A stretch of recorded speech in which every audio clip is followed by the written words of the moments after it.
Good morning दोस्तों, मैं हूं शाहरुख और आप देख रहे हैं माइंडेड स्टडी 22। आप सबका बहुत बहुत स्वागत है आपके अपने चैनल माइंडेड स्टडी 22 में। तो जैसा कि दोस्तों आप सभी जानते हैं, इससे पहले हमने जो है बायोलॉजी की सीरीज जो है स्टार्ट की थी और जिसमें हमारा पहला टॉपिक ब्लड रहा था। इससे पहले की जो मेरे 2 लेक्चर आ चुके हैं, लेकिन उनमें कुछ प्रॉब्लम्स की वजह से वो मुझे जो है फिर से अपलोड करने पड़ रहे हैं। उनकी मेन वजह यह थी कि उनमें जो टाइम जो था वो बहुत लंबा जा रहा था, समथिंग 1 घंटा प्लस जा रहा था और उसमें जो है टाइम बहुत ज़्यादा वेस्ट हो रहा था। तो उसकी वजह से जो है मैंने यहाँ पे फिर से जो है उसी सीरीज को कंटिन्यू किया है। कम समय में जो कंटेंट जो है वो हम तक पहुँच सके, आप तक पहुँच सके, इसलिए मैंने ये फिर से कंटिन्यू करा है और मुझे उम्मीद है कि आप सबको ये बहुत अच्छा लगेगा। आप लास्ट तक जरूर बने रहिए। चलिए बिना टाइम वेस्ट करते हुए मैं आज का जो है लेक्चर वो स्टार्ट करता हूँ। आज यहाँ पे मैंने ऑलरेडी जो है स्लाइड ले रखी है। आज हम जो बात करने वाले हैं वो ब्लड पर बात करेंगे कि ब्लड क्या है। सेकंड हम बात करेंगे जो ब्लड का जो फॉर्मेशन है वो कैसा होता है।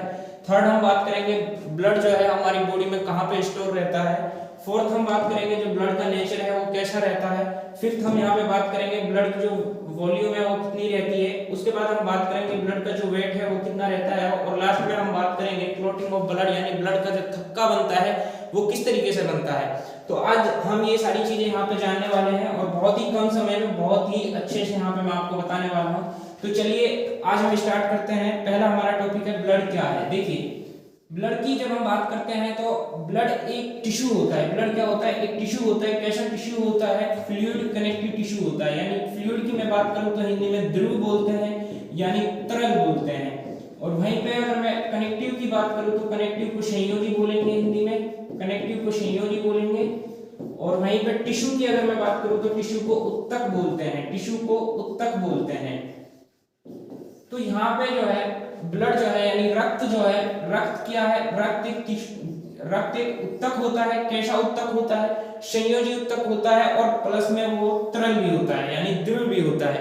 हालांकि जब हम अगला जो लेक्चर रहेगा उसमें आपको बताएंगे ब्लड जो रहता है 2 तरीके का रहता है, लिक्विड भी रहता है, सॉलिड भी रहता है। लेकिन फाइनली आपको यहाँ जो ब्लड की जब हम मेनली डेफिनेशन के बारे में बात करेंगे तो यहाँ पे आपको ब्लड जो है वो तरल यानी द्रव मानना पड़ेगा। क्योंकि ब्लड का जो जब ब्लड का हम कंपोजिशन करते हैं, ब्लड को जब हम डिवाइड करते हैं 2 पार्ट्स में, प्लाज्मा होता है। प्लाज्मा कितना परसेंट रहता है? 55% रहता है। वहीं पे जब हम बात करेंगे आपका जो कोर्पसल होगा यानी सेल्स जो होंगी वो आपकी 45% रहती हैं, ठीक है, जिसमें आपकी WBC, RBC ये सारी चीज आ जाएंगी, प्लेटलेट वगैरह। तो यहाँ पे जो है ब्लड क्या हो जाएगा? आपकी ब्लड मेनली एक फ्लूइड कनेक्टिव टिश्यू होता है, ठीक है। यहाँ पे आपको जानना पड़ेगा टिश्यू क्या होता है, उत्तक हम किसे कहते हैं। देखिए a group of cell is called क्या होता है? आपका उत्तक होता है। यानी जो सेल्स यानी कोशिकाएं, सेल्स की अगर मैं बात करूं तो जो आपकी कोशिकाएं होती हैं, कोशिकाओं के समूह को किस नाम से जानते हैं? कोशिकाओं के समूह को उत्तक कहते हैं, यानी ए ग्रुप ऑफ सेल्स को हम टिश्यू कहते हैं। वहीं पे जब मैं बात करूं जो आपकी सेल्स होती है, टिश्यू होता है। टिश्यू की जब हम स्टडी की बात करेंगे तो टिश्यू की स्टडी हम कहां पे करते हैं? ये हिस्टोलॉजी के अंदर करते हैं। हिस्टोलॉजी को हम किस नाम से जानेंगे? हिस्टोलॉजी को हम उत्तक विज्ञान के नाम से जानेंगे। वहीं पे सेकंड में बात करूं, एक आपका हिस्टोपैथोलॉजी होता है। हिस्टोपैथोलॉजी का मतलब क्या होता है? देखिए जब भी आप कभी भी बीमार होते हो, जब भी कभी आप बीमार होते हो, आपको क्या कराना पड़ता है? सबसे पहले ब्लड टेस्ट कराना पड़ता है, जिसके थ्रू हम देखते हैं कि हमारी बॉडी के अंदर क्या प्रॉब्लम है, कहाँ पे प्रॉब्लम है, कहाँ पे रोग पैदा हुआ है। उस टेस्ट की वजह से हम जान पाते हैं कि हमारी जो प्रॉब्लम है वो ये है। इसी तरीके से जो आपका हिस्टोपैथोलॉजी होता है ये क्या करता है? ये एक टेस्ट ही होता है, एक जांच ही होता है। इस टेस्ट को हम किसके थ्रू करते हैं? माइक्रोस्कोप के थ्रू करते हैं। उसमें क्या होता है कि जो आपके अंदर जो बॉडी के अंदर जो भी उत्तक से रिलेटेड जो डिसीज रहती है, यानी टिश्यू से रिलेटेड जो डिसीज रहती है बॉडी के अंदर, उनकी जांच करता है। किसके द्वारा? सूक्ष्मदर्शी के द्वारा, यानी माइक्रोस्कोप के द्वारा, ठीक है। तो ये हिस्टोपैथोलॉजी आपका क्या हो जाएगा? हिस्टोपैथोलॉजी एक तरह की जांच है जिसको हम माइक्रोस्कोप के थ्रू करते हैं, यानी सूक्ष्मदर्शी के थ्रू करते हैं और जानते हैं कि हमारी बॉडी के अंदर कौन सा रोग है, ठीक है। ये आपका मेनली किससे है? मेनली किससे रिलेटेड है? ये आपका टिश्यू से रिलेटेड है। आपकी बॉडी के अंदर जितने भी टिश्यू होते हैं यानी एक ग्रुप ऑफ सेल्स होते हैं, उन सेल्स से रिलेटेड जो भी रोग पैदा होता है बॉडी के अंदर, उसी रोग को जानने के लिए हम क्या कराते हैं? हिस्टोपैथोलॉजी कराते हैं, ठीक है। मुझे उम्मीद है कि आपको समझ में आ गया होगा टिश्यू क्या है। और टिश्यू की जो हम स्टडी करते हैं वो हिस्टोलॉजी के अंदर करते हैं, यानी उत्तक विज्ञान के अंदर करेंगे। वहीं पे हम हिस्टोपैथोलॉजी की आपको बता चुके हैं कि हिस्टोपैथोलॉजी क्या है, एक तरीके की ये जांच होती है जिसमें हम अपनी बॉडी के अंदर पैदा हुए रोगों की जांच करते हैं माइक्रोस्कोप के द्वारा, सॉरी स्कोप के द्वारा। वहीं पे मैं अब आपको बताऊं फ्लूइड का मतलब क्या होता है। फ्लूइड का मतलब होता है द्रव यानी तरल होता है। ब्लड जो हमारा होता है वो कैसा होता है, द्रव होता है, तरल होता है, लिक्विड होता है, ठीक है। कनेक्टिव मतलब संयोजी। संयोजी क्यों कहा गया है, संयोजी इसलिए कहा गया है, ब्लड जो है हमारी पूरी बॉडी के अंदर क्या है, परिसंचारित है। ये पूरी बॉडी इसको क्या करके रखा, संयोज करके रखा, संयोजी है, पूरी बॉडी में फैला हुआ है। इसीलिए जो है ब्लड हमारा कैसा है, एक ध्रुव संयोजी उत्तक है। कैसा है, एक ध्रुव संयोजी उत्तक हो जाएगा। इंग्लिश में मैं बात करूं तो फ्लूइड कनेक्टिव टिश्यू हो जाएगा। वहीं पे मैं बात करूं जो ब्लड जो है, देखिए ब्लड की जब हम बात करते हैं तो ब्लड एक तो ये हो गया कि हमारी बॉडी के अंदर कहां पे कंसिस्ट करता है, ठीक है। एक ब्लड हो गया कि कौन कौन से जीव में जो है ब्लड क्या करेगा, कंसिस्ट करेगा, कहां पे निहित रहेगा, ठीक है। जब हम ब्लड की बात करेंगे कौन कौन से जीव में निहित रहेगा, देखिए ब्लड जो होता है अकॉर्डिंग टू एनसीईआरटी के अगर मैं यहाँ पे बताऊं आपको तो ब्लड जो है फ्लूइड मैट्रिक्स जो होता है, फ्लूइड मैट्रिक्स में क्या करता है, कंसिस्ट करता है। अब ये फ्लूइड मैट्रिक्स का मतलब क्या है, यहाँ पे आपको मैट्रिक्स का मतलब जानना पड़ेगा। फ्लूइड आप जानते हो, फ्लूइड का मतलब होता है ध्रुव यानी तरल। और मैट्रिक्स की अगर मैं बात करूं तो मैट्रिक्स को हिंदी में आधात्री कहते हैं, मैट्रिक्स को हिंदी में आधात्री कहते हैं, ठीक है। तो अब आपका जो मैट्रिक्स है, मैट्रिक्स को जानने के लिए आपको एक और वर्ड जानना पड़ेगा जिसको आप किस नाम से जानोगे, यूकेरियोटिक वर्ड। किस नाम से जानते हो, यूकेरियोटिक के नाम से जानते हैं। यूकेरियोटिक का मतलब क्या होता है, यूकेरियोटिक वर्ड जो है ये कहता है कि ऐसे जीव जिनके अंदर क्या होता है, सेल न्यूक्लियस होता है, यानी कोशिका केंद्रक होता है। कोशिका केंद्रक का मतलब अगर मैं आपको सिंपल लैंग्वेज में बताऊं तो जैसे कि हमारी बॉडी के अंदर क्या होता है, जब आप देखोगे नाभिक होता है यानी नाभि होता है, उसी तरीके से जो ये होता है सेल्स के अंदर क्या होता है, न्यूक्लियस होता है यानी केंद्रक होता है। जब आप यहाँ पे आओगे, अभी मैंने आपको बताया था एक WBC होता है, ठीक है, एक आपका RBC होता है, white blood cells and red blood cells. जो आपका WBC होता है इसमें क्या होता है, इसमें केंद्रक होता है, जबकि रेड ब्लड सेल्स में क्या है, केंद्रक नहीं होता। इसी वजह से जो है ये केंद्रक ना होने की वजह से, ये न्यूक्लियस ना होने की वजह से क्या होता है, WBC का क्या कर सकते हैं हम, WBC का DNA टेस्ट कर सकते हैं और RNA टेस्ट कर सकते हैं। जबकि RBC से हम क्या नहीं कर सकते, RBC से हम DNA टेस्ट नहीं कर सकते, RNA टेस्ट नहीं कर सकते, क्योंकि इसमें क्या नहीं होता, RBC में केंद्रक नहीं होता, ठीक है। इसी वजह से जो है जो हमारा जो ब्लड है वो उन्हीं जीव में कंसिस्ट करेगा जिनके अंदर क्या होगा, जिनके अंदर सेल न्यूक्लियस होगा यानी कोशिका केंद्रक होगा। उन जीव के अंदर क्या करेगा, ब्लड कंसिस्ट करेगा। और ये यूकेरियोटिक वर्ड जो है, यूकेरियोटिक वर्ड का मतलब भी यही बनता है कि जिन जीवों के अंदर सेल न्यूक्लियस होगा यानी कोशिका केंद्रक होगा, वो जीव क्या करेंगे, उन जीवों का मतलब उन जीवों को हम यूकेरियोटिक वर्ड के नाम से जानते हैं। वो इस कैटेगरी में रखे जाते हैं, यूकेरियोटिक कैटेगरी में। और यूकेरियोटिक कैटेगरी जो है, इस कैटेगरी में जो जीव आते हैं उनके अंदर क्या होता है, सेल न्यूक्लियस होता है, कोशिका केंद्रक होता है। और कोशिका केंद्रक होने की वजह से क्या होता है, उनमें जो है ब्लड कंसिस्ट करता है। इस तरह के जीव जो है, यूकेरियोटिक जीव जो होंगे उनमें ब्लड क्या करेगा, कंसिस्ट करेगा। वहीं पे मैं बात करूं ब्लड से रिलेटेड एक और वर्ड सेरोलॉजी जो होता है, सेरोलॉजी को आप हिंदी में सीरम विज्ञान के नाम से जानेंगे। अब इस सीरम विज्ञान का क्या रहता है, देखिए जब आप सीरम विज्ञान यानी सेरोलॉजी की बात करोगे, इस सीरम विज्ञान में रहता है कि आपकी बॉडी के अंदर जितने भी द्रव पदार्थ हैं यानी तरल पदार्थ हैं, द्रव पदार्थ हैं, तो उन सभी द्रव पदार्थों का, तरल पदार्थों का क्या करेगा, ये जो है इसके अंदर क्या किया जाता है, अध्ययन किया जाता है सेरोलॉजी के अंदर, सीरम विज्ञान के अंदर, ठीक है। अब एक होता है सेरोलॉजिकल टेस्ट। सेरोलॉजिकल टेस्ट क्या रहता है, हमारी बॉडी के अंदर जो ब्लड रहता है वो कौन सा ग्रुप का है, इसकी आइडेंटिफिकेशन के लिए हम कौन सा टेस्ट करते हैं, सेरोलॉजिकल टेस्ट करते हैं फॉर ब्लड ग्रुप आइडेंटिफिकेशन। जब हम ब्लड ग्रुप आइडेंटिफिकेशन की बात करेंगे कि हमारा ब्लड जो है वो कौन से ग्रुप का है, ये ब्लड ग्रुप को जानने के लिए, ब्लड ग्रुप के आइडेंटिफिकेशन के लिए हमको कौन सा टेस्ट कराना पड़ता है, सेरोलॉजिकल टेस्ट कराना पड़ता है, ठीक है। सेरोलॉजिकल क्या होता है, मुझे उम्मीद है आपको समझ में आ गया होगा। सेरोलॉजिकल यानी सीरम विज्ञान। सीरम विज्ञान में हम उन चीजों उनका अध्ययन करते हैं जो हमारी बॉडी के अंदर जितने भी तरल पदार्थ हैं या द्रव पदार्थ हैं उनका अध्ययन हम सेरोलॉजी के अंदर करेंगे। और सेरोलॉजिकल टेस्ट वो होता है जिसमें हम अपने ब्लड ग्रुप की आइडेंटिफिकेशन करते हैं कि हमारा ब्लड ग्रुप जो है वो कौन सा है, ठीक है। वहीं पे आपको मैं बात करूं, एक होता है आपका हेमाटोलॉजी। हेमाटोलॉजी की मैं बात करूंगा। हेमाटोलॉजी जो है आपका है, इसको हम हिंदी में रक्त शास्त्र कहते हैं। रक्त शास्त्र से आप सभी समझ गए होंगे कि रक्त शास्त्र का मतलब है ब्लड से रिलेटेड, यानी रक्त से संबंधित अध्ययन जो हम करते हैं वो हेमाटोलॉजी में करते हैं, ठीक है। रक्त से रिलेटेड और रक्त वाहिकाओं का जो अध्ययन हम करेंगे किसमें करेंगे, हेमाटोलॉजी में करेंगे।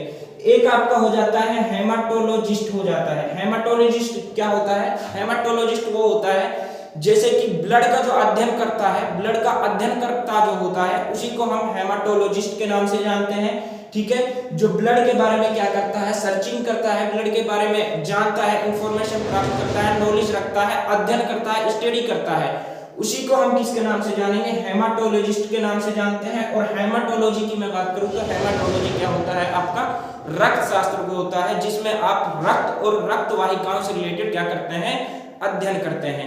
मुझे उम्मीद है कि ब्लड क्या है और ब्लड से रिलेटेड जितने भी यहाँ पे इंपॉर्टेंट टर्म जो थी वो आपको अच्छे से समझ में आ गई होगी। चलिए अब हम बात करते हैं अगले टॉपिक पर।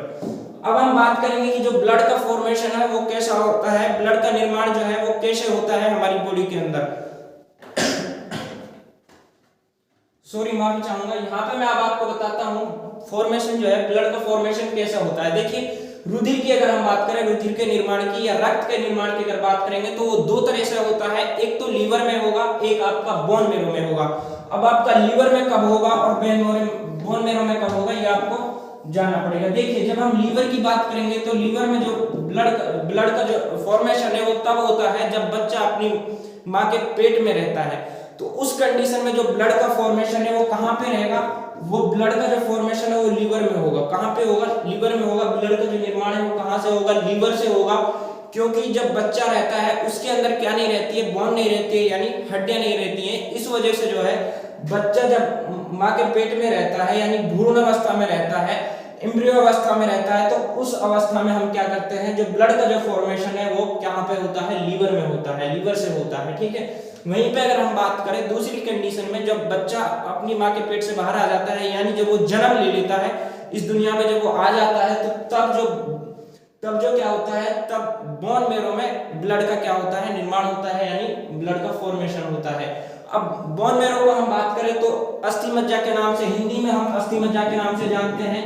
इसमें कैसे होता है, देखिए अस्थि मज्जा जो है यानी बोन मैरो जो होता है, दरअसल ये एक टिश्यू होता है। ये क्या होता है, एक टिश्यू होता है। और इसमें क्या रहती है, जो ब्लड स्टेम सेल्स रहती हैं, क्या रहती हैं, ब्लड स्टेम सेल्स रहती हैं।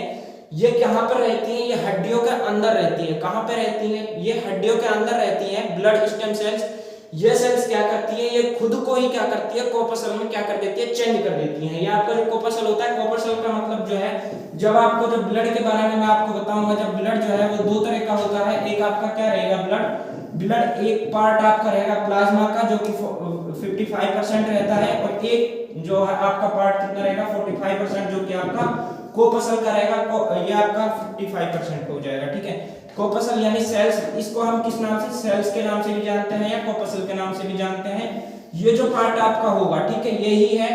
इसमें क्या होगा, ये जो ब्लड स्टेम सेल्स जो है, ठीक है, ब्लड स्टेम सेल्स जो है ये आपको, ये खुद को किसमें चेंज कर देंगी, खुद को किसमें चेंज कर देंगी, कोर्पसल में चेंज कर देंगी। जब कोर्पसल यानी WBC हो जाएगा आपका, ठीक है, क्या हो जाएगा, WBC हो जाएगा आपका, प्लेटलेट हो जाएंगे, ठीक है। तो जब ये इसमें चेंज कर देगा, ठीक है, किसमें चेंज कर देगा, इसमें चेंज कर देगा आपका WBC, RBC कोर्पसल में चेंज कर देगा, तो फिर वो इसका मतलब है कि भाई वो क्या है, ब्लड बन गया है। क्योंकि भाई 45% जो है, 45% आपका जो ब्लड है वो क्या है, वो कोर्पसल है यानी सेल्स है। उसमें आपका कौन कौन सा पार्ट आ रहा है, WBC आ रहा है, RBC आ रहा है, ठीक है, और प्लेटलेट आती है, ठीक है। तो ये जब जो ब्लड स्टेम सेल्स जो है जब खुद को कोर्पसल में कन्वर्ट कर देगी, खुद को कोर्पसल में चेंज कर देगी, तो वो क्या बन जाएगा, ब्लड बन जाएगा। इसी वजह से जो है बोन मैरो में क्या होता है, हड्डियों के अंदर क्या होता है, हड्डियों के अंदर क्या होता है, ब्लड स्टेम सेल्स होती हैं, ये सेल्स खुद को किस में कन्वर्ट कर देती है, कॉर्पसल में कन्वर्ट कर देती हैं, जिसकी वजह से क्या है, ब्लड का जो फॉर्मेशन है वो कहाँ पे होता है, बोन मैरो में होता है, यानी अस्थि मज्जा में होता है। ठीक है, मुझे उम्मीद है कि अब आपको पता चल गया है कि बोन मैरो में जो है ब्लड का फॉर्मेशन कैसा होता है, और यहाँ पे जो लीवर यानी यकृत में जो ब्लड का फॉर्मेशन है वो किस तरह से होता है, कौन सी कंडीशन में होता है। चलिए अब हम बात करते हैं अगले पेज पर। मुझे उम्मीद है कि आपको अच्छे से समझ में आ गया होगा। और यहाँ पे अगला जो हमारा पेज है, यहाँ पे देखिए अब हम बात करने वाले हैं blood store in body. Blood जो है हमारी बॉडी में कहाँ पे स्टोर रहता है। देखिए जब ब्लड की हम बात करेंगे, रक्त जो है हमारे शरीर के अंदर कहाँ पे रहता है, कहाँ पे स्टोर रहता है, कहाँ पे जमा रहता है। देखिए ब्लड जो होगा वो हमारे कहाँ पे रहेगा, हमारे स्प्लीन के अंदर रहेगा। कहाँ पे रहेगा, स्प्लीन के अंदर रहेगा। इसी स्प्लीन को आप किस नाम से जानते हैं हिंदी में, इसी को हम तिल्ली भी कहते हैं और प्लीहा भी कहते हैं। क्या कहते हैं, तिल्ली भी कहते हैं, तिल्ली के नाम से भी जानते हैं। शरीर के अंदर तिल्ली होती है, वो तिल्ली कौन सी होती है, वो यही स्प्लीन होती है। इसमें क्या होता है, इसमें जो है ब्लड हमारा स्टोर रहता है, यानी जमा होता है। इसी स्प्लीन को हम किस नाम से जानते हैं, ब्लड बैंक के नाम से भी जानते हैं। किस नाम से जानते हैं, ब्लड बैंक के नाम से भी जानते हैं। यहाँ पे मैं आपको दिखा देता हूँ, ये जो है हमारी बॉडी का जो है पार्ट है, और इसी पार्ट में जो यहाँ पे ये आपको दिखाई दे रहा है, ये कौन सा पार्ट हो जाएगा, ये आप यहाँ पे जो है ये आपकी स्प्लीन हो जाएगा। ठीक है, क्या हो जाएगी, स्प्लीन हो जाएगी। ये स्प्लीन जो है इसी को हम ब्लड बैंक के नाम से जानते हैं। ठीक है, यहीं पे क्या रहता है, जो रक्त जो है यानी रुधिर जो है वो स्टोर होता है, यानी रुधिर जो है जमा होता है। यहीं पे आप देखोगे ये जो है आपका बॉडी का जो है लेफ्ट पार्ट होगा। ठीक है, इसी लेफ्ट पार्ट में ये आपका देखिए under your ribs on your left side. ठीक है, जो आपकी बॉडी की लेफ्ट साइड होगी उसमें जो क्या है, ये स्टोमक यानी अबाव योर स्टोमक, जो आपका स्टोमक होगा, ठीक है, उसके अबाव में होगा, और अंडर में रिब्स के अंडर में होगा। ठीक है, कहाँ पे होगा, अंडर रिब्स जो होंगी आपकी उनके अंदर में होगा। यहाँ पे ये आपको जो ये दिखाई दे रहा है, ये यहाँ इस तरीके से जाएगा, यहाँ आपको क्लियर नहीं दिखाई देगा। ठीक है, ये पार्ट जो है ये स्टोमक का है। ठीक है, यहीं पे जो है आपकी स्प्लीन है यानी तिल्ली है। ठीक है, जिसको आप प्लीहा के नाम से भी जानते हैं और स्प्लीन भी बोलते हैं। और इसी स्प्लीन के अंदर क्या रहता है, हमारा जो ब्लड है, हमारा जो रक्त है वो क्या होता है, स्टोर होता है, यानी जमा होता है। इसी को हम किसके नाम से जानते हैं, ब्लड बैंक के नाम से जानते हैं। मुझे उम्मीद है कि ये जो आपको इसके बारे में पता चल गया कि ब्लड जो है वो कहाँ पे स्टोर रहता है। चलिए अब हम आगे बात करते हैं। अब हम बात करते हैं ब्लड का नेचर कैसा रहता है। देखिए जब हम ब्लड के नेचर की बात करेंगे तो यहाँ पे आपको जानना पड़ेगा कि ब्लड जो हमारा होता है उसका नेचर कैसा रहता है। ये जानने के लिए आपको सबसे पहले जो जानने की जरूरत होती है वो पीएच को जानने की जरूरत होती है। आपको अपने पीएच स्केल के बारे में सुना होगा, जब आप 10th क्लास में पढ़ते हैं तो पीएच स्केल के बारे में बताते हैं। पीएच स्केल की सबसे पहली बात ये आ जाती है कि पीएच का फुल फॉर्म क्या होता है। देखिए जब हम पीएच की फुल फॉर्म की बात करेंगे तो पोटेंशियल हाइड्रोजन हो जाएगा। क्या हो जाएगा, पोटेंशियल हाइड्रोजन हो जाएगा। यहीं पे हम बात करें, देखिए आप पीएच स्केल को हम किस तरीके से देखते हैं, इस तरीके से देखते हैं। आपका 0 से लेके 6 तक जो है आपका 0 से लेके 7 तक आपका क्या हो जाएगा, एसिडिक हो जाएगा। ये प्रॉपर 7 नहीं रहेगा। ठीक है, 6.9 तक आएगा। फिर 7 पे जो रहेगा आपका प्रॉपर वो आपका क्या रह जाएगा, वो न्यूट्रल हो जाएगा, यानी इसको हम हिंदी में उदासीन बोलते हैं। क्या बोलते हैं, उदासीन बोलते हैं। ठीक है, एसिडिक को हम अम्लीय बोलते हैं, हिंदी में क्या बोलते हैं, अम्लीय बोलते हैं। उसके बाद आपका जो उसके बाद हम बात करेंगे 14 तक जो होगा वो आपका क्या होगा, बेसिक, यानी इसको हम क्षारीय बोलते हैं। इसको हम किस नाम से जानते हैं, हिंदी में क्षारीय बोलते हैं। अब देखिए अब आपका जो पोटेंशियल हाइड्रोजन जो है, यानी पोटेंशियल हाइड्रोजन आपका जो स्केल जो है, इसके द्वारा हम जानेंगे कि ब्लड का नेचर कैसा होता है। ठीक है, तो ब्लड का नेचर जानने के लिए सबसे पहले आपको ये पता होना चाहिए, जो पोटेंशियल हाइड्रोजन स्केल जो होता है यानी पीएच स्केल जो होता है, इसमें क्या रहता है, 0 से 6.9 तक आपका क्या हो जाएगा, एसिडिक हो जाएगा। ठीक है, 7 से पहले प्रॉपर 7 पे आपका क्या हो जाएगा, न्यूट्रल हो जाएगा। न्यूट्रल यानी हिंदी में अगर मैं बात करूं तो उदासीन हो जाएगा। और 7 के बाद यानी 14 तक आपका क्या हो जाएगा, बेसिक हो जाएगा, यानी क्षारीय हो जाएगा। अब हम यहाँ पे देखेंगे हमारा ब्लड जो है वो कहाँ पे आता है। इसी की बेस पे हमको पता चलेगा कि ब्लड का नेचर कैसा रहता है। देखिए ब्लड का जो नेचर रहता है वो कितना रहता है, ब्लड का पीएच मान कितना रहता है, ये रहता है 7.35 से 7.45 तक रहता है। ठीक है, लेकिन एवरेज के अकॉर्डिंग हम देखेंगे, जब एवरेज निकालेंगे तो वो आपका कितना रह जाएगा, 7.4 हो जाएगा। ठीक है, ये कॉमन है, ये नॉर्मल इतने के अंडर पाता है, इतने के बीच में पाएगा आपका। लेकिन एवरेज की अगर बात करें हम, औसतन की अगर बात करें तो औसतन इसका कितना रहता है, 7.4 रहता है। अब आप यहाँ पे देखिएगा कि 7.4 आपका कहाँ आ रहा है, ये आपका 7 हो जाएगा। ठीक है, तो इसका मतलब आपका जो ब्लड का जो नेचर है वो कैसा नहीं है, एसिडिक तो है नहीं, क्योंकि 7.4 आ रहा है। ठीक है, उसके बाद आप देखिए न्यूट्रल है कि नहीं, न्यूट्रल भी नहीं है। न्यूट्रल क्यों नहीं है आपका, क्योंकि 7 जो प्रॉपर 7 होगा, ठीक है, यानी 7 होगा तभी आपका क्या माना जाएगा, उदासीन माना जाएगा। अब 7 भी नहीं है, 7 प्लस है, 7.4 है, यानी 7.4 है। तो यहाँ पे लगभग 1 2 3 4 मान लीजिए यहाँ पे आपका आएगा 7.4 आ जाएगा। ठीक है, तो अब आपका जो ब्लड का जो नेचर है वो कितना है, 7.4 है। ब्लड का पीएच मान कितना है, 7.4 है। तो अब आपका ब्लड का नेचर जो है एसिडिक भी नहीं है, न्यूट्रल भी नहीं है, उदासीन भी नहीं है। तो फिर क्या हो गया आपका, कैसा हो जाएगा, बेसिक हो जाएगा। कितना बेसिक हो जाएगा, स्लाइटली बेसिक हो जाएगा। कितना बेसिक हो जाएगा, स्लाइटली बेसिक हो जाएगा, क्योंकि 7.4 है, थोड़ा सा क्या है, बेसिक है, यानी ज्यादा नहीं है, 4 है, 7.4 है, उसकी वजह से हम क्या बोलते हैं, स्लाइटली, यानी अल्प मात्रा में। ठीक है, कितना है, अल्प मात्रा में, स्लाइटली बेसिक है, अल्प क्षारीय है। कैसा है, अल्प क्षारीय है। फिर यहाँ पे एक और बात आ जाती है, फिर एनसीईआरटी कहती है ब्लड जो है ये तो आपको पता चल गया है कि स्लाइटली बेसिक जो है, ब्लड का नेचर स्लाइटली बेसिक क्यों है, यानी अल्प क्षारीय क्यों है, ये मैंने आपको बता दिया है। वो ये इसलिए है क्योंकि जो है हमारा जो ब्लड का जो पीएच मान है, यानी पोटेंशियल हाइड्रोजन जो है वो 7.4 है। 7.4 होने की वजह से जो है क्या है, हमारा जो ब्लड का नेचर जो है वो स्लाइटली बेसिक है। कैसा है, स्लाइटली बेसिक है, यानी अल्प क्षारीय है। कैसा है, अल्प क्षारीय है। अब एनसीईआरटी कहता है ब्लड का जो नेचर है वो स्लाइटली अल्कालाइन है। अब ये अल्कालाइन क्या होता है, देखिए एनसीईआरटी ऐसा क्यों कहती है, एनसीईआरटी कहती है जो हमारा ब्लड जो है वो स्लाइटली बेसिक तो है, पर वो स्लाइटली अल्कालाइन भी है। अल्कालाइन का मतलब क्या है, अल्कालाइन का मतलब होता है ब्लड जो हमारा होता है, यानी रक्त जो हमारा रहता है वो कैसा रहता है, अगर हम उसको वाटर में डालेंगे, यानी पानी में डालेंगे, तो वो क्या हो जाएगा, घुल जाएगा, यानी वो घुलनशील रहता है, वो सोल्यूबल रहता है। कैसा रहता है, सोल्यूबल रहता है। इस वजह से जो है एनसीईआरटी कहती है कि ब्लड जो है हमारा पानी में घुलने की वजह से, यानी वाटर में घुलने की वजह से, वाटर में सोल्यूबल होने की वजह से जो है वो हल्का अल्कालाइन है। कैसा है, स्लाइटली अल्कालाइन है। कैसा है आपका, स्लाइटली अल्कालाइन है। तो अगर कॉम्पिटिटिव एग्जाम में क्वेश्चन आता है तो तब आपको क्या करना पड़ेगा, देखिए अगर ऑप्शन में आपका स्लाइटली अल्कालाइन है तो आपको क्या करना, सिलेक्ट करना पड़ेगा, यही करना पड़ेगा, क्योंकि एनसीईआरटी का है और एनसीईआरटी का डाटा जो है वो सही होता है। ठीक है, उसके बाद हम बात करेंगे अगर ये ऑप्शन में नहीं है और ये आ जाता है, तो ये तो सिंपल सी बात है, ये सबको पता रहता है ब्लड का जो नेचर है वो स्लाइटली बेसिक है, क्योंकि वो आपको यहाँ से मैंने बता दिया है। अगर दोनों ऑप्शन में आ जाए, ठीक है, तब आपको स्लाइटली अल्कालाइन सिलेक्ट करना है, क्योंकि एनसीईआरटी के बेस पे है, उस बेस पे आपका जो है यही राइट माना जाएगा, तो इसलिए आपको ये सिलेक्ट करना है। चलिए अब हम बात करते हैं, अब मुझे उम्मीद है कि जो ब्लड का जो नेचर है वो आपको पता चल गया है। देखिए पीएच मान जो है वो कितना रहता है, 7.35 से 7.45 के बीच में रहेगा। लेकिन औसतन की अगर बात करें हम, औसतन की अगर हम बात करें कॉम्पिटिटिव एग्जाम में आता है तो कितना लिखा जाता है, 7.4 लिखा जाता है, क्योंकि औसतन ही लिखा जाता है। कितना लिखा जाता है, 7.4 लिखा जाता है। ठीक है, इसी की वजह से जो है ब्लड जो हमारा है स्लाइटली बेसिक होता है, स्लाइटली अल्कालाइन होता है।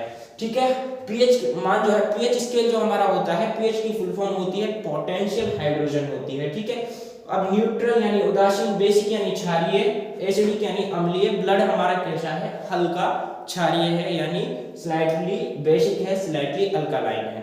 ठीक है, मुझे उम्मीद है कि यहाँ तक आपको समझ में आ गया होगा। और चलिए अब हम बात करते हैं हमारा ब्लड जो है यानी रक्त जो है उसकी वॉल्यूम कितनी है, यानी उसका आयतन कितना है। ठीक है, कितना है, आयतन कितना है। ठीक है, जब हम ब्लड के आयतन की बात करेंगे, रक्त के आयतन की बात करेंगे, तो नॉर्मल पर्सन में कितना रहता है, जैसे कि मान ली नॉर्मल पर्सन की अगर मैं बात करूं तो 50 केजी टू 70 केजी तक की अगर मैं बात करूंगा, ठीक है, 70 केजी तक की अगर मैं बात करूंगा तो यहाँ पर आपका क्या हो जाएगा, देखिए आपका 50 केजी से 70 केजी तक का जो पर्सन रहता है नॉर्मल केस में आता है, आपका नॉर्मल माना जाएगा। ठीक है, तो नॉर्मल पर्सन जो रहता है 50 से 70 के बीच का जो रहता है, उसमें जो ब्लड की मात्रा रहती है, ब्लड की जो वॉल्यूम रहता है वो आपका कितना रहेगा, 5 से 6 लीटर के बीच में रहेगा। ठीक है, कितना रहेगा 5 से 6 लीटर के बीच में रहेगा। यहाँ पे अब आपको देखिए मेल की अगर मैं बात करूँ, ये आपका औसतन है, ये आपका कितना है, ये जो ब्लड मैं आपको बता रहा हूँ, जो अगर कॉम्पिटिटिव एग्जाम आता है तो आपको ये लिखना है कि आपका जो ब्लड जो है औसतन की मैं बात कर रहा हूँ, औसतन कितना रहता है आपका 5.5 लीटर रहता है मेल में यानी पुरुष में, ठीक है। वहीं पे अगर मैं फीमेल की बात करूं तो फीमेल में 5 लीटर रहता है। कितना रहता है, फीमेल में कितना रहता है 5 लीटर रहता है, और मेल में कितना रहता है 5.5 लीटर रहता है, ठीक है। मेल में आपका कितना रहेगा 5.5 लीटर रहेगा, और फीमेल में आपका 5 लीटर रहेगा। ये ब्लड का जो है, ब्लड का आयतन जो है आपको पता चल गया है। चलिए अब हम बात करते हैं अगले पे। अब हम बात करेंगे ब्लड के वेट के बारे में। देखिए अब हम बात करेंगे ब्लड के वेट के बारे में। जब हम ब्लड के वेट के बारे में बात करते हैं, रक्त के भार के बारे में बात करेंगे, तो यहाँ पे क्या आ गया, देखिए 7% यानी 7% जो है हमारा बॉडी वेट, हमारा बॉडी का जो वेट है, हमारा बॉडी का जो वेट होगा उसका जो 7% होगा वही हमारा क्या होगा, ब्लड का क्या होगा, वेट होगा। देखिए 7% ऑफ बॉडी वेट, जो हमारी बॉडी का वेट होगा उसका 7%, जो हमारी बॉडी का वेट होगा, जो हमारी बॉडी का वेट होगा, हमारी बॉडी का जितना वेट होगा उसका 7%, उसका 7%, उसका 7% जो है क्या होगा, हमारे ब्लड का वेट होगा। यहाँ पे मैं आपको एग्जांपल देके बताता हूँ। देखिए बॉडी वेट मान लीजिए हमारा कितना है 50 केजी है। यहाँ पे बात करते हैं हमारा जो बॉडी वेट है वो कितना है 50 केजी है, ठीक है। वहीं पे आपका जो है ये कितना रहेगा, ये 7% रहता है। कितना रहता है 7% रहता है। जो ब्लड का जो वेट रहेगा वो कितना रहेगा, हमारी बॉडी का जितना वेट है उसका 7% रहेगा, ठीक है। तो 50 कितना होगा, बॉडी वेट हो गया, और 7% कितना है, इसका 7% वेट जो होगा वो हमारा बॉडी वेट है, बॉडी वेट होगा, ठीक है, बॉडी वेट होगा, ठीक है। अब यहाँ पर आप देखिएगा ये आपका 2 कट गया, यहाँ पे आपका आ जाएगा 7.2, 7/2, ठीक है। अब इसको आप डिवाइड करोगे तो ये आपका आ जाएगा 3.5, कितना आ जाएगा 3.5 आ जाएगा, ठीक है। तो 3.5 लीटर सॉरी 3.5 केजी जो है, 3.5 केजी जो है वो आपका क्या हो जाएगा, वेट हो जाएगा। अगर आपका बॉडी का वेट 50 केजी है तो, अगर आपका बॉडी का वेट 50 केजी है तो तब आपका जो ब्लड वेट होगा वो कितना रहेगा, वो आपका 3.5 किलोग्राम रहेगा। कितना रहेगा 3.5 किलोग्राम रहेगा, यानी 3 किलो 500 ग्राम रहेगा, ठीक है। कितना रहेगा आपका 3 किलो 500 ग्राम रहेगा। वहीं पे दूसरे एग्जांपल की मैं यहाँ पे बात करूं, जैसे कि मान लीजिए अगर हमारी बॉडी का वेट कितना है, अगर हमारी बॉडी का वेट 70 केजी है, ठीक है, तो इसका 7% कितना होगा वो आप निकाल लीजिएगा। जैसे कि मान लीजिए आप यहाँ पे डिवाइड करोगे तो ये आपका जाएगा 7 बार, ये आपका जाएगा 10 बार, ठीक है, 4/9 आपका आ जाएगा 10। तो यहाँ पे जब आप इसको देखोगे तो ये आपका आ जाएगा 4 किलो 900 ग्राम। जो आपका अगर बॉडी वेट कितना है 70 केजी है, तो आपका बॉडी वेट अगर 70 केजी है तो आपका ब्लड का वेट कितना रहेगा, आपका ब्लड का वेट रहेगा आपका 4 केजी 900 ग्राम, ठीक है। 4 कितना रहेगा 9 किलो 4 किलो 900 ग्राम रहेगा। कितना रहेगा 4 किलो 900 ग्राम रहेगा, ठीक है। ये हमारा ब्लड का वेट हो गया। अब हम बात करते हैं जो ब्लड क्लॉटिंग जो है, यानी रक्त जो है उसका जो थक्का बनता है वो किस तरीके से बनता है, ठीक है। रक्त का थक्का बनना, इसके बारे में हम यहाँ पे बात करेंगे। देखिए क्लॉटिंग ऑफ ब्लड की बात करते हैं। क्लॉटिंग का मतलब होता है थक्का बनना। क्लॉटिंग का मतलब क्या होता है, थक्का बनना। क्या होता है, थक्का बनना। देखिए ये जो क्लॉटिंग ऑफ ब्लड का जो प्रोसेस रहता है, इस प्रोसेस को हम कास्केडिंग प्रोसेस के नाम से जानते हैं। किसके नाम से जानते हैं, कास्केडिंग प्रोसेस के नाम से जानते हैं। कास्केडिंग प्रोसेस के थ्रू क्या होता है, ब्लड जो है, ब्लड का थक्का बनता है, यानी क्लॉटिंग ऑफ ब्लड होता है। किसके द्वारा होता है, कास्केडिंग प्रोसेस के द्वारा। अब कास्केडिंग प्रोसेस क्या कहता है, कास्केडिंग प्रोसेस के थ्रू जो ब्लड जो है उसका थक्का किस तरीके से जमता है। देखिए यहाँ पे जो आपका हो जाएगा सबसे पहले थ्रोम्बोसाइट हो जाएगा, ठीक है। ये क्या है, थ्रोम्बोसाइट जो है, जब आप 45% पार्ट जो होता है 45% पार्ट जो रहता है आपका, एक मिनट, जब आप ब्लड के बारे में पढ़े होगा, आपका जो 45% पार्ट रहता है किसका, कोर्पसल्स का रहता है, यानी सेल्स का रहता है ब्लड का, ठीक है। ब्लड 2 पार्ट्स में डिवाइड होता है, प्लाज्मा एंड कोर्पसल्स। प्लाज्मा आपका कितना रहता है 55% रहता है, ठीक है। और आपका जो कोर्पसल्स रहता है वो कितना रहता है 45% रहता है। इसी 45% में कितना रहता है, इसी 45% में आपका आरबीसी रहेगा, ठीक है, आपका डब्ल्यूबीसी रहेगा, ठीक है। और इसी में आपका क्या रहेगा, इसी में आपका ये रहेगा थ्रोम्बोसाइट रहेगा, ठीक है। क्या रहेगा, थ्रोम्बोसाइट रहेगा, यानी प्लेटलेट रहेगा। अब जो आपका प्लेटलेट है, ठीक है, ये क्या है, ये दरअसल एक कोर्पसल है, यानी एक सेल वाला पार्ट है, ठीक है। इसी प्लेटलेट को हम किस नाम से जानते हैं, इसी का जो साइंटिफिक नाम है वो क्या है, वो थ्रोम्बोसाइट है। वो क्या है प्लेटलेट का ही साइंटिफिक नाम जो है वो थ्रोम्बोसाइट है। ठीक है, जब ये आपका थ्रोम्बोसाइट यानी आपकी प्लेटलेट जो है वो जब एयर के कांटेक्ट में आएगी, जब वो एयर के संपर्क में आएगी तो क्या हो जाएगा, ये थ्रोम्बोसाइट आपका क्या बन जाएगा, थ्रोम्बोप्लास्टिन बन जाएगा। क्या बन जाएगा, आपका थ्रोम्बोप्लास्टिन बन जाएगा जब आपका थ्रोम्बोसाइट यानी आपकी प्लेटलेट, ठीक है, एयर के कांटेक्ट में आएगी, एयर के संपर्क में आएगी तो आपका जो ये है क्या बन जाएगा, ये थ्रोम्बोप्लास्टिन बन जाएगा। क्या बन जाएगा, थ्रोम्बोप्लास्टिन बन जाएगा। अब थ्रोम्बोप्लास्टिन जो है ये किसको एक्टिव करने की कोशिश करेगा, ठीक है, ये अकेला प्रोथ्रोम्बिन को एक्टिव करेगा। प्रोथ्रोम्बिन दरअसल एक क्या होता है, प्रोटीन होता है। क्या होता है, एक प्रोटीन होता है। ये मैं आपको आगे चल करके बताऊंगा, जब ये ब्लड वाला जो अगला लेक्चर आएगा उसमें डिटेल से बताऊंगा। यहाँ पे आप इसे इतना जान लीजिए कि प्रोथ्रोम्बिन जो है एक प्रोटीन होता है और ये आपका थ्रोम्बोप्लास्टिन जो है ये क्या करता है, थ्रोम्बोप्लास्टिन प्रोथ्रोम्बिन को एक्टिव करने के लिए, किसको, प्रोथ्रोम्बिन को एक्टिव करने के लिए कैल्शियम से सहयोग लेता है, यानी कैल्शियम से हेल्प लेता है। क्योंकि जो आपका थ्रोम्बोप्लास्टिन जो है आपका, थ्रोम्बोप्लास्टिन प्रोथ्रोम्बिन को, किसको, थ्रोम्बोप्लास्टिन प्रोथ्रोम्बिन को एक्टिव अकेला नहीं कर सकता है। एक्टिव करने के लिए, प्रोथ्रोम्बिन को एक्टिव करने के लिए थ्रोम्बोप्लास्टिन को कैल्शियम से सहयोग लेना पड़ता है, यानी कैल्शियम से हेल्प लेता है। तो अब आपका थ्रोम्बोप्लास्टिन क्या करता है कि कैल्शियम से हेल्प लेता है, और अब आपका थ्रोम्बोप्लास्टिन और कैल्शियम ये दोनों क्या करेंगे, ये दोनों आपका क्या करेंगे, प्रोथ्रोम्बिन को एक्टिव करेंगे। जब ये दोनों प्रोथ्रोम्बिन को एक्टिव कर देंगे तो ये आपका क्या बन जाएगा, ये आपका थ्रोम्बिन बन जाएगा। क्या बन जाएगा, ये आपका थ्रोम्बिन बन जाएगा। अब आपका जो थ्रोम्बिन होगा, ये आपका जो थ्रोम्बिन होगा, ये थ्रोम्बिन क्या करेगा, अब आपका थ्रोम्बिन जो है फिर से एक और प्रोटीन को क्या करेगा, एक्टिव करेगा, जो आपका क्या रहता है, फाइब्रिनोजेन रहता है। क्या रहता है, फाइब्रिनोजेन रहता है। यहाँ पे आप याद रखिएगा, देखिए प्लेटलेट जो है आपकी ये क्या होगी, ये सेल हो गई, यानी सेल्स हो गई, यानी कोर्पस्कल्स हो गई, ठीक है। यानी आपका जो ब्लड का जब टू पार्ट्स रहता है, एक आपका लिक्विड वाला, एक सॉलिड वाला, वहीं पे आपका जो WBC RBC प्लेटलेट वाला पार्ट रहता है, उसमें क्या रहा है कि ब्लड क्लॉटिंग में कौन हिस्सा ले रहा है, प्लाज्मा ले रहा है कि आपका ये ले रहा है कोर्पस्कल्स वाला पार्ट, कोर्पस्कल्स वाला पार्ट ले रहा है। कोर्पस्कल्स वाला पार्ट में कौन ले रहा है, WBC ले रहा है कि RBC ले रहा है कि प्लेटलेट ले रहा है, आपका प्लेटलेट ले रहा है। क्या कौन ले रहा है, प्लेटलेट ले रहा है। तो यहाँ पे जो है अगर क्वेश्चन आता है कि क्लॉटिंग ऑफ ब्लड में आपका कौन जो है, ऑप्शन में आपका दिया होगा WBC RBC प्लेटलेट, ठीक है, और प्लाज्मा। तो आपको क्या क्या सिलेक्ट करना है, प्लेटलेट करना है, क्योंकि जो थ्रोम्बोसाइट जो होता है ये प्लेटलेट का ही साइंटिफिक नाम होता है, ठीक है। अब जो है इसी तरीके से ये जो प्रोथ्रोम्बिन और फाइब्रिनोजेन हो जाएगा, आपका क्या हो जाएगा, फाइब्रिनोजेन हो जाएगा, और एक आपका प्रोथ्रोम्बिन हो जाएगा।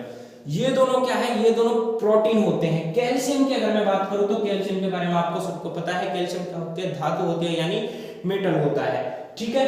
तो मेटल का भी इसमें जो है, प्रोटीन में जो है मेटल का भी जो है मेन रोल रहता है, मेटल का भी रोल रहता है, और प्लेटलेट का भी रहता है। प्रोटीन में आपका प्रोथ्रोम्बिन हो जाएगा और फाइब्रिनोजेन हो जाएगा। क्या हो जाएगा, फाइब्रिनोजेन और प्रोथ्रोम्बिन, इन दोनों का क्या रहता है, रोल रहता है, ठीक है।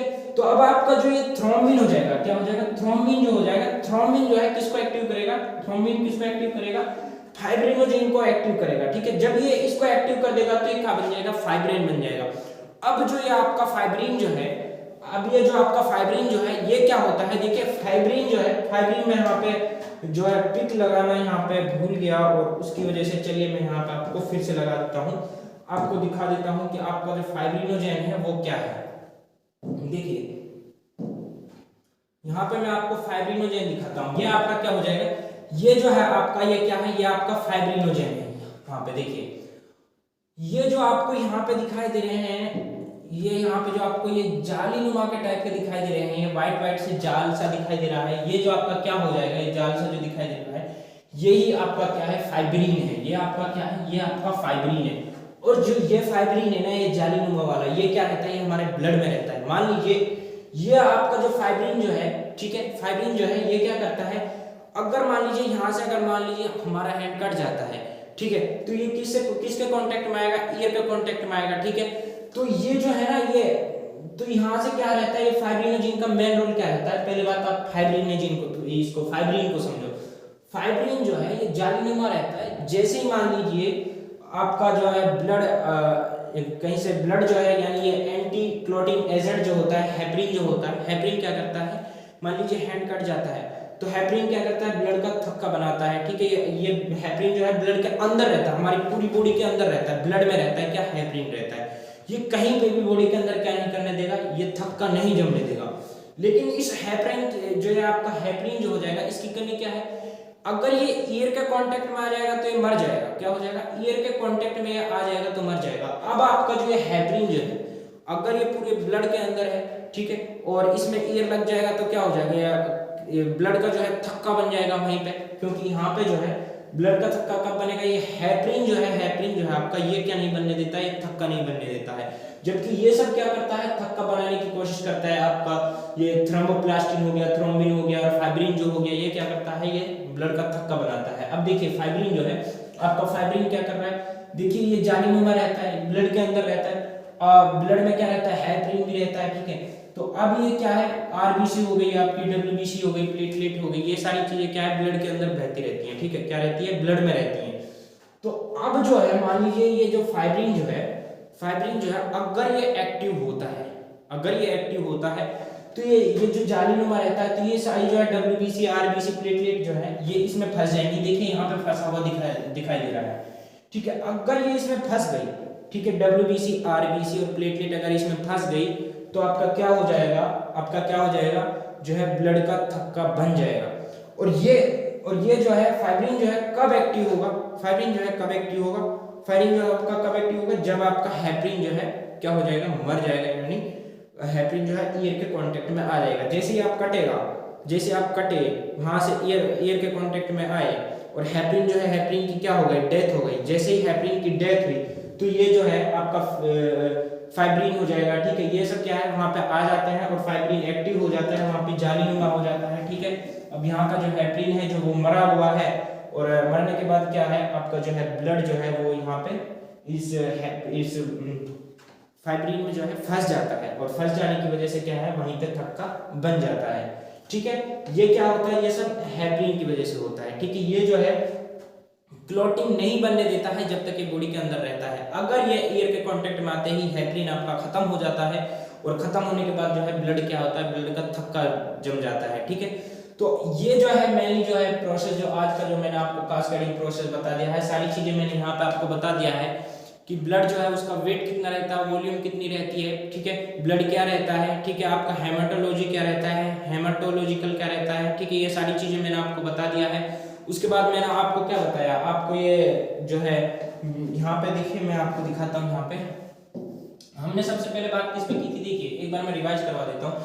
सबसे पहले हमने जाना था कि ब्लड क्या है, ब्लड आपका एक फ्लूइड कनेक्टिव टिश्यू होता है, और टिश्यू क्या होता है, जो हमारी कोशिकाएं होती है उनके समूह को हम क्या कहते हैं, ऊतक कहते हैं। हम वहाँ पे हिस्टोलॉजी यानी ऊतक विज्ञान के बारे में जाना। ऊतक विज्ञान में हम क्या पढ़ते हैं, ये मैंने आपको बता दिया था। हिस्टोपैथोलॉजी होता है, हिस्टोपैथोलॉजी एक तरीके की जांच होती है जिसके क्या हम क्या करते हैं, माइक्रोस्कोप के द्वारा हम ये जांच करते हैं कि हमारी बॉडी के अंदर टिश्यू से रिलेटेड कौन सा रोग है जो उत्पन्न हो रहा है। वो जांच हम किसके थ्रू करते हैं, हिस्टोपैथोलॉजी के थ्रू करते हैं। हिस्टोलॉजी आपकी ऊतक विज्ञान रहती है, इसमें हम टिश्यू के बारे में अध्ययन करते हैं, ठीक है। तो ये आपका वहीं पे आपका कंसिस्टिंग की बात करें, ब्लड आपका कौन से जीव में कंसिस्ट करेगा, फ्लूइड मैट्रिक्स में करेगा। आपका जो है मैट्रिक्स क्या होता है, मैट्रिक्स को जानने के लिए आपको क्या है, यूकेरियोटिक वर्ड जानना पड़ता है। यूकेरियोटिक वर्ड क्या होता है, ये क्या रहता है कि जो जिन जीवों में सेल न्यूक्लियस होता है यानी कोशिका केंद्रक होता है, उन जीवों में क्या करेगा, ब्लड कंसिस्ट करेगा। ये मतलब है यूकेरियोटिक का, और यही मतलब आपका क्या हो जाएगा, मैट्रिक्स का हो जाएगा, ठीक है।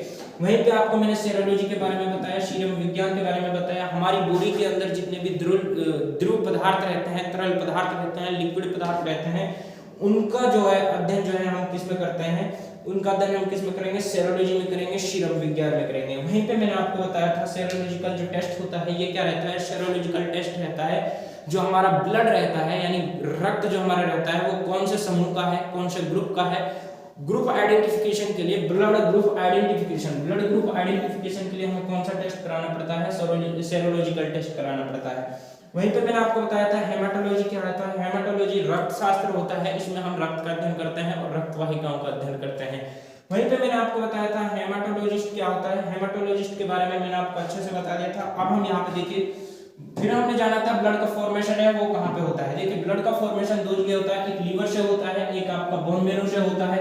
ठीक है, लीवर में कब होगा, जब बच्चा माँ के पेट में रहेगा। ठीक है, वहीं पे आपका बोन मैरो में जब जो है ब्लड का फॉर्मेशन कब होगा, अस्थि मज्जा में ब्लड का फॉर्मेशन कब होगा, टिश्यू होता है अस्थि मज्जा खुद एक। ठीक है, फिर ये क्या है, इसमें कुछ ब्लड स्टेम सेल्स रहती हैं, फिर ये ब्लड स्टेम सेल्स हड्डियों के अंदर रहती हैं, अस्थियों के अंदर रहती हैं, और यही खुद को क्या करती हैं, कॉर्पसल में चेंज कर देती हैं। कॉर्पसल आपका जो ब्लड का 45% वाला पार्ट रहता है, जिसको हम किस नाम से जानते हैं, कॉर्पसल के नाम से जानते हैं, सेल्स के नाम से जानते हैं, जिसमें आपका डब्ल्यूबीसी, आरबीसी और प्लेटलेट रहती हैं, वो सब जो है इसमें आ जाएगा। ठीक है, तो यहाँ से जो है ब्लड का फॉर्मेशन होगा।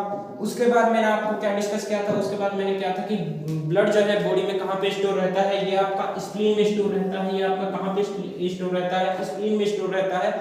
इसी स्प्लीन को, इसी तिल्ली को, इसी प्लीहा को हम किस नाम से जानते हैं, ब्लड बैंक के नाम से जानते हैं। ठीक है, इसकी लोकेशन की अगर मैं बात करूँ बॉडी के अंदर, तो आपका जो स्टोमक रहता है, स्टोमक के अबाव में रहता है, और आपकी जो रिब्स रहती है, रिब्स के अंडर रहता है। ठीक है, तो कौन सी साइड में रहेगा, लेफ्ट साइड में रहेगा। ठीक है, बॉडी की लेफ्ट साइड में अंडर रिब्स रहेगा और अबाव योर स्टोमक रहेगा। ठीक है, स्प्लीन जो है ब्लड बैंक के नाम से जानते हैं, और स्प्लीन में ही जो हमारी जो ब्लड रहता है वो क्या रहता है, स्टोर होता है। इसके बाद हमने बात की